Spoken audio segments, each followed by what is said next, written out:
Hey guys, it's Daphne here again, and I'm here to talk about my 5 wedding planning tips. For those that don't know, I have been married now since November 3rd, so going on almost, I would say 10 months, and we were engaged for 11 months, so I had 11 months of planning. So here are some tips that I kind of followed and also learned throughout the whole process that I want to share with you. If you are planning a wedding, if you are engaged, and you're kind of like, oh my gosh, like, what do I do? Where do I begin? Let me help you out. Tip number 1, if you're not a planner, you might want to look into this. Having a wedding coordinator. So I had a day of wedding coordinator, and this person helped me to plan maybe about 2 to 3 weeks before, get all the details going. But on the day, you do not want anyone coming to you and asking you, where's this, where's that? You want someone who's on the day is in your mind, who knows, okay, the flowers need to go here, the cake needs to look like this has to be facing this way. You want someone to know all of those details so that on the day of, you're not looking around, you're like, why isn't that here? Why isn't that there? And if there's any issues, because on almost every wedding day, there is some kind of issue that comes up, that is that person's job to solve. It is not yours, and it shouldn't really be your bridal party either. You want them to be with you, enjoying the moment, sharing the memories. You'll notice when your bridal party is busy or when they're caught up and looking stressed. So let this person do all of that. They don't have to necessarily be a professional. It could just be someone that you know that's a great planner.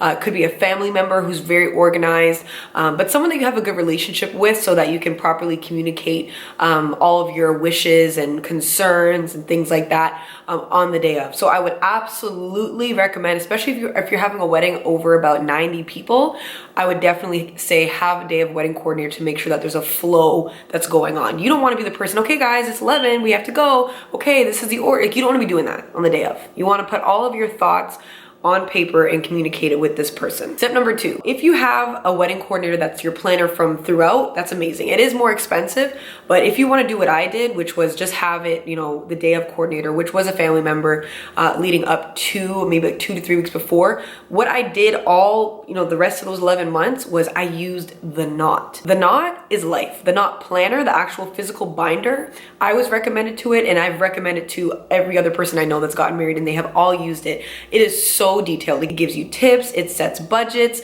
It's so helpful. They have a website, and through the website is where people can RSVP. They can even recommend vendors in your area. So I would 100%, 1000% use them. If you are an organized person, you just kind of need the tools and the setup, go for the knot. They're amazing. There's an app, everything. Number 3, it's all about you. Okay, as selfish and as that might sound, it's about you and your future husband. So that means whatever you want it to look like, let it look like that. Okay, so let's say you guys are both musicians.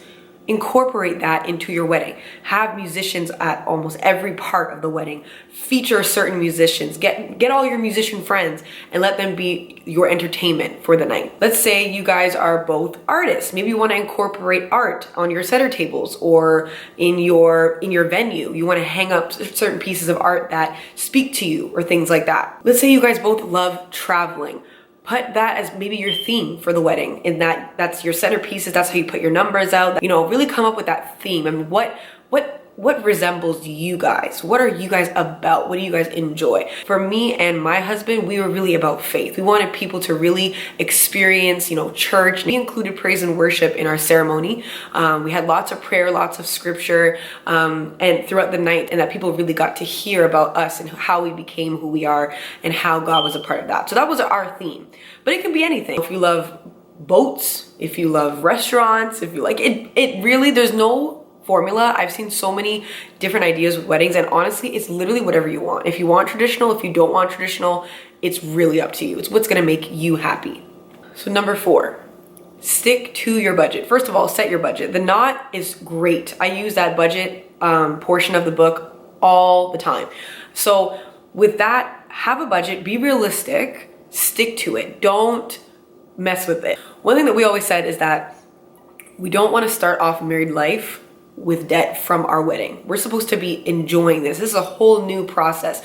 Why would we want to weigh ourselves down with this new debt from our wedding day? Doesn't make sense to me. No. I would recommend sticking to that. Now that's going to be hard because people are going to be pressuring you to add family members to, you got to have this, you got to have that, you got to do. Everyone deals with that. Every single family member or family culture has that in some shape or form. So don't feel like, oh my gosh, this is something that no one has ever dealt with. Every bride or every groom deals with this. So my thing is, if people want certain things, ask them if they want to pay. That's just me. Stick to your budget. And honestly, that doesn't necessarily mean that you have to be cheap. Look for deals. Go online, compare prices, have meetings, do that. Find the best deal for what you want. And also, let's say you want to splurge in one area. Like for me, I needed to have a videographer and I needed to have a good photographer.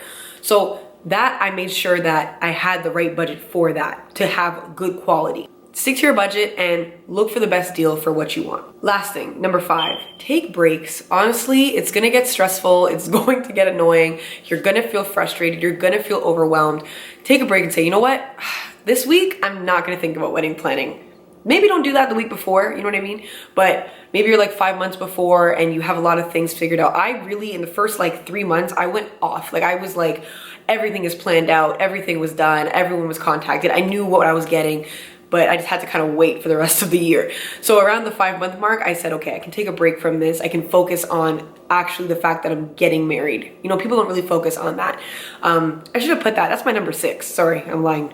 Number 6, do premarital counseling. 1000%. We recommended it. We were a little, you know, scared at first, but it was so helpful. Find a good pastor, find a good counselor in your city, and that you guys can really uncover everything. When you go into marriage, there shouldn't be any secrets, anything unsaid, no fears that shouldn't be vocalized. Get all of those things out. That's part of the wedding planning process. The wedding day is one day, but then when you get married, that's your whole life. Those are my 6 tips. I hope you enjoyed them. 1, get a wedding coordinator. 2, use the knot. 3, it's all about you. Make the wedding a reflection of you. Number 4, stick to your budget. And number 5, take breaks. And number 6, do premarital counseling, okay? Hope you enjoyed this video. Hopefully all of your wedding planning goes smoothly. Comment below and let me know what you might need some help with, okay? Be blessed.